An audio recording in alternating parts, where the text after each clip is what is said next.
Imagine the person in your office who uses artificial intelligence the most. Your teen's power user. Right, the one who is always finding new ways to, like, automate their spreadsheets or whatever. Exactly. The person generating a whole presentation in, I don't know, 10 seconds. You would probably assume that person feels incredibly secure in the modern workplace, right? Absolutely. You'd think, well, they understand the tech, so they must feel safe. Right. But the data we are looking at today says the exact opposite. That power user is actually twice as terrified of losing their job to AI as the people who have never even touched a chatbot. It is a massive contradiction. I mean, it completely dismantles this assumption we have that simply training people on new software will, make them comfortable with it. Frequent use is actually driving the fear. Which is the core mystery we're unraveling today. So welcome to the Deep Dives. Our mission here is to explore the hidden factor that determines whether AI at work feels like an empowering superpower or, well, a terrifying threat to your livelihood. Yeah, and we are grounding this conversation in a really fascinating research paper titled Managers as Mediators by Dr. Jonathan H. Westover. Right, and he's looking at this massive trove of longitudinal data from the Gallup Workforce Panel, tracking workers from 2023 all the way through early 2026. And this data is crucial because it tracks the exact same individuals over time. We aren't just taking a snapshot of public opinion here. We're watching how their attitudes and behaviors actually evolve as AI integrates deeper into their daily routines. Exactly. So whether you are a manager trying to figure out how to roll out new tools without, sparking a mutiny, or you're just a worker sitting at your desk wondering if this new software update is actually a slow-motion layoff, this deep dive is going to give you the exact framework to decode your workplace. Because surviving this AI revolution isn't really about your technical skills. It is entirely about your organizational leadership. Yeah. But to understand why leadership matters so much, we first have to understand the baseline anxiety. Right. If you look at the broader public narrative, it is intensely pessimistic. General opinion polls showed that about 75% of Americans expect AI to reduce job opportunities overall. 75%, that's huge. It's this massive macro-level dread just hovering over the economy. And here's the interesting part. When Gallup asks those same workers about their own specific jobs, the narrative completely flips. Wait, really? How much does it drop? Only 3 to 4% of workers report that their specific role is very likely to disappear in the next 5 years due to AI. Wow. So everyone thinks the sky is falling, but no one thinks it's going to hit their specific house. Right up until they start using the tools regularly. That's the twist. The data shows that for people who use AI frequently, meaning daily or, multiple times a week, that fear of job displacement doubles. That makes no sense. Doesn't that completely defy our traditional understanding of experiential learning? It really does. Normally, when you use a tool, you demystify it. You realize, oh, it has limitations. It's just a tool, and your anxiety drops. Right, like learning to use a complex software program. Exactly. But with AI, frequent use generates a psychological state the researchers call interpretive ambiguity. Interpretive ambiguity. Let's make that real for the listener, because the paper refers to this as the automation-augmentation paradox. Yeah, that's a great way to frame it. And it makes total sense when you put yourself in that worker's shoes. Imagine you're a mid-level analyst, right? You normally spend, say, 4 hours a week compiling this complex market report. A very standard task. Your boss hands you a new AI tool. You plug in the data, and it generates a perfect, nuanced report in 3 seconds. In that moment, the technology isn't explaining what your future looks like. It's just sitting there on the screen. Right. It's just a blinking cursor. Exactly. Yeah. It's like being handed a super-powered blender. Instead of thinking, great, I can make smoothies twice as fast, the fact that it's so good makes you wonder, wait, is this blender going to run the whole kitchen without me? That is the exact paradox. You're left wondering, does this amplify my skills so I can finally do higher-level strategy, or does it make the core thing I'm good at completely redundant? And the AI cannot answer that question for you. It can't. And because it can't, it creates a psychological vacuum. You have to fill that vacuum with assumptions based on the organizational context you work in. Like, do you trust your leaders to protect you, or do you assume they're just looking for an excuse to cut payroll? Precisely. And we also have to recognize that this ambiguity does not hit everyone the same way. The data reveals some very clear demographic realities here. Right, I saw that. White workers report a significantly lower fear of displacement, whereas Black workers report a higher perceived risk. Yeah, and we see an age divide as well. Younger workers, specifically those under 35, are modestly more anxious about losing their jobs to AI than older workers. Which, I mean, that seems entirely logical when you look at the broader context of how people build trust in an institution. Right. Younger workers simply haven't had the decades required to accumulate stable, deeply entrenched professional identities or, institutional capital. They don't have the long-standing relationships that might act as a buffer against that anxiety. And regarding the racial divide, there is a historical precedent there that, well, it just cannot be ignored. Definitely. For marginalized groups, there is a long documented history of technological shifts, corporate restructurings, and efficiency drives disproportionately impacting their roles or their communities. So when that interpretive ambiguity hits, when the AI writes the report in 3 seconds, the baseline level of trust they have in the corporate structure to protect their livelihood is already starting from a tested, more skeptical place. Exactly. It's a completely rational response based on historical data. Okay, so we've established this profound internal fear. But if I'm a business leader listening to this, I might be thinking, look, change is hard, people get anxious, but at the end of the day, the AI is still doing the work faster. Right. We still get the productivity gains argument. Yeah, like maybe they think the internal anxiety is just a temporary human resources issue, but the data says that assumption is dead wrong, isn't it? This fear actively destroys the functioning of the business. It creates massive organizational penalties. And again, remember, this is tracking the exact same worker over time. When a worker's internal fear of displacement goes up, their actual engagement drops by 0.19 standard deviations. Wow. Their overall job satisfaction drops by 0.17 standard deviations. And crucially, their burnout spikes by 0.19 standard deviations. Let's translate those standard deviations into everyday office life.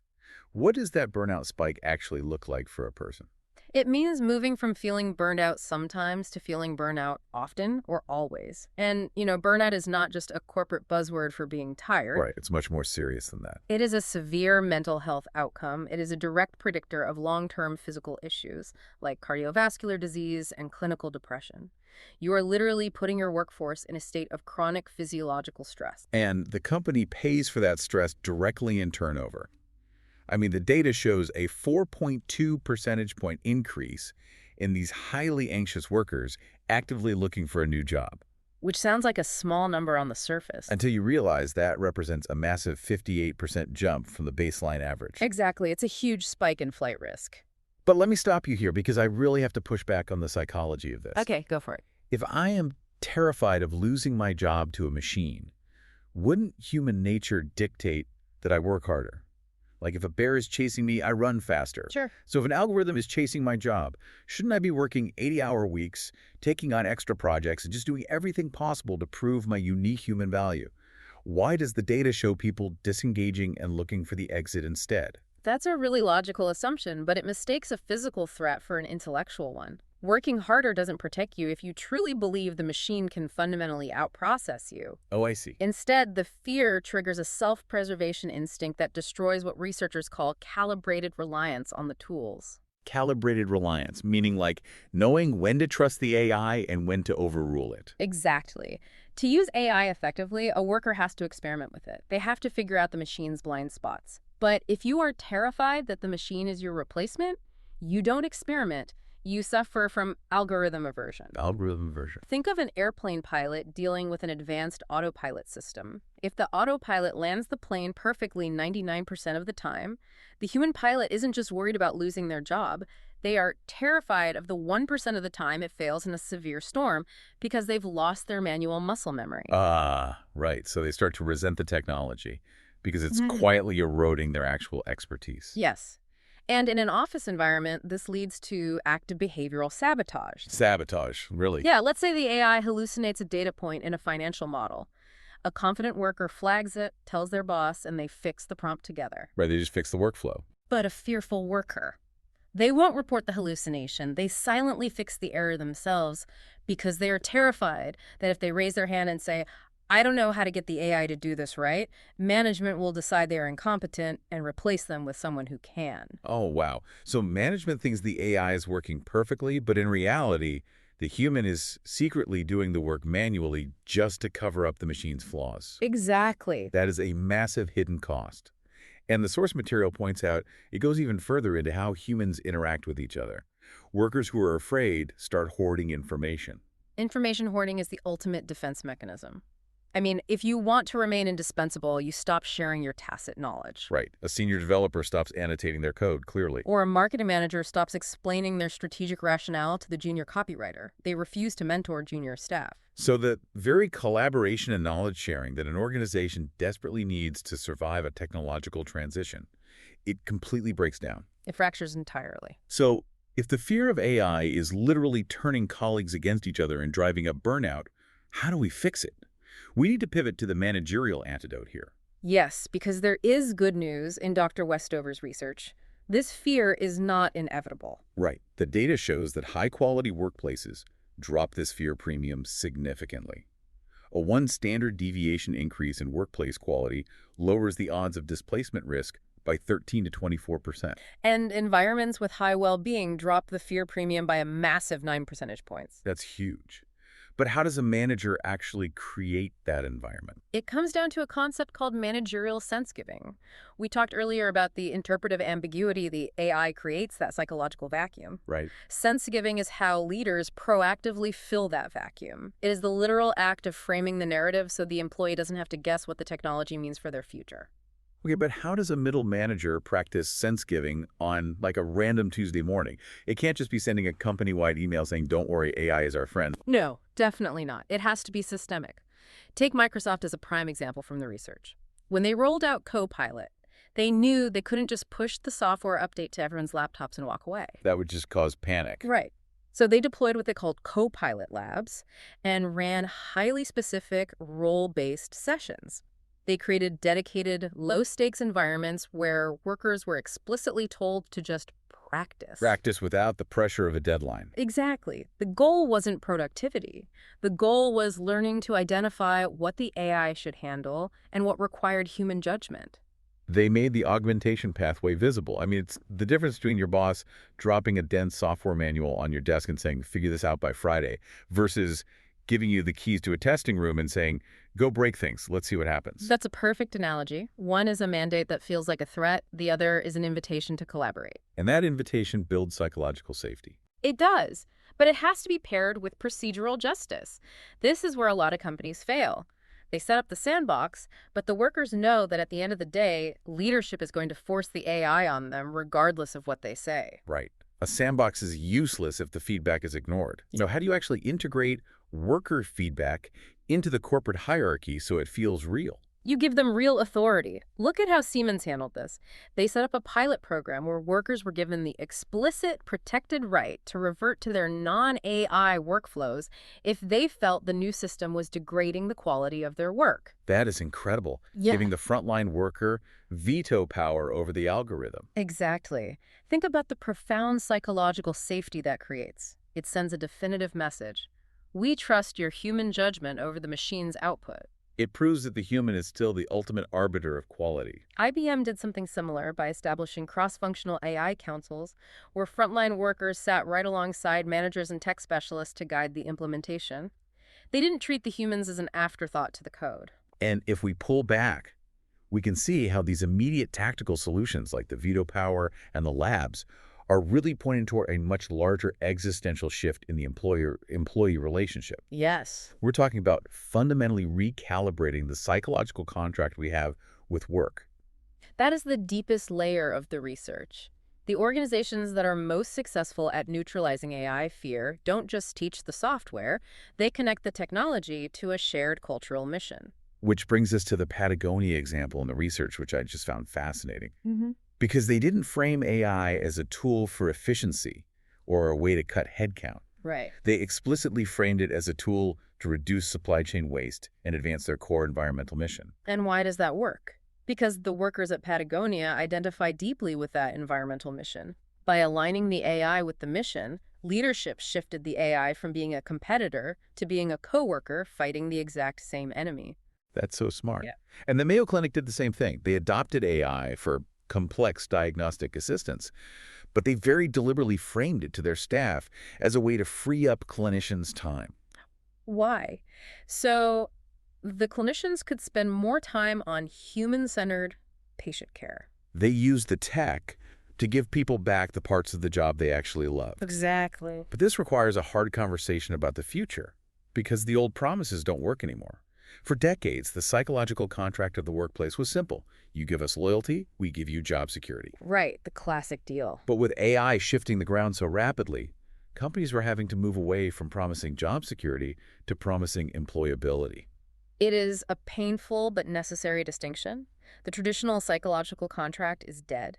The pace of technological change is just too fast for any CEO to honestly promise that a specific role will exist in 5 years. But I have to ask you this on behalf of you, the listener.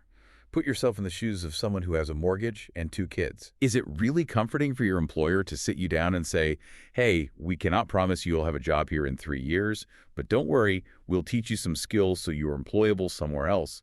Doesn't that just confirm every single fear you have? I mean, it sounds incredibly harsh on the surface, but the reality is workers aren't naive. They already know the old promise of lifelong security is a lie. Yeah, that's true. Treating employees like adults who can handle the truth builds deep trust through radical transparency. But, and this is the critical caveat, organizations can only credibly make this shift if they engage in massive reciprocal investment. Meaning? You can't just tell people to become employable, you have to pay for it. You have to put real money where your mouth is. Mm-hmm. And we're seeing companies do exactly that. Like Infosys created a portable learner's passport for AI skills. Yeah. It's a verified credential that the employee literally takes with them if they leave. Salesforce made a strict no-layoff commitment specifically for workers who successfully complete their internal AI reskilling programs. And AT&T has invested a staggering $1 billion into their Workforce 2020 retraining initiative. $1 billion, that's a real commitment. When a company invests in long-term portable skills the worker can use to get a job at a competitor, it completely rewires the dynamic. It signals that the organization views the worker as a valuable, adaptable asset worth developing. Not just a static resource to be extracted until a machine can do it cheaper. Exactly. That genuine reciprocal investment is the ultimate buffer against displacement anxiety. So let's synthesize this for you listening right now. Whether you are managing a team of 50 or you are just a team of 1 trying to figure out how to navigate the new software on your desktop, the core message is this. AI fear is an organizational problem, not a technological one. 100%. Your context dictates your reality.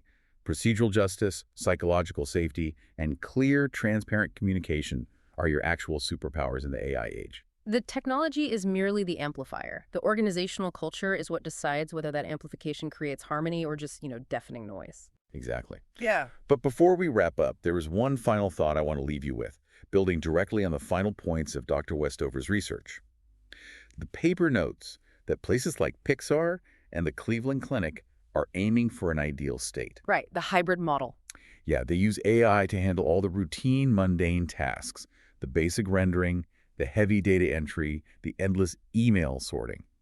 And they explicitly reserve the distinctively human tasks like deep creative choices, relationship building, and high-level ethical judgment for the humans. It sounds like an absolute utopia. It is the dream scenario. The machine does the drudgery, the human does the meaningful work. Right. But think about the reality of your workday.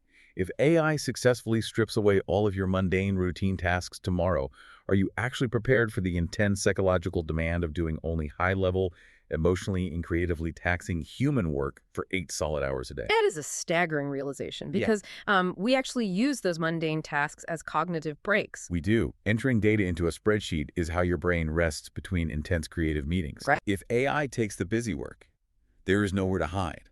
AI might save our jobs, but it's going to fundamentally change how much human energy those jobs demand from us. Absolutely. Thank you for taking this deep dive with us. See you next time.